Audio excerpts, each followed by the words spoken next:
ఈరోజు మన ఆధ్యాత్మిక చింతనలో దేవుని అద్భుతమైన కాపుదల గురించి తెలుసుకుందాం.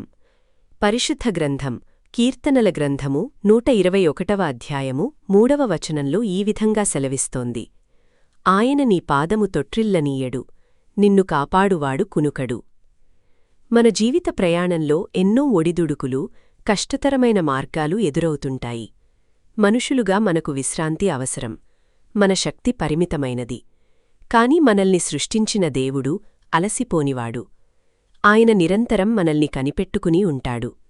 ఆయన కేవలం దూరం నుండి చూసేవాడు మాత్రమే కాదు, మన పాదాలు జారిపోకుండా, మన అడుగులు తడబడకుండా ప్రతీక్షణం మనల్ని కాపాడుతుంటాడు.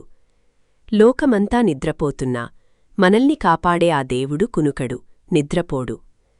ఈ అచంచలమైన రక్షణ మనకెంతో ధైర్యాన్ని, నెమ్మదిని ఇస్తుంది.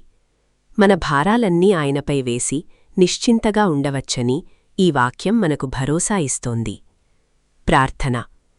పరలోకపు తండ్రి, నిరంతరం నన్ను రక్షిస్తున్నందుకు మీకు వందనాలు.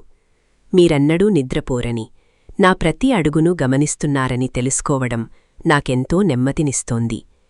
జీవితపు కష్టతరమైన మార్గాలలో నా పాదాలను స్థిరంగా ఉంచి, నా హృదయాన్ని మీ ప్రశాంతతతో నింపండి.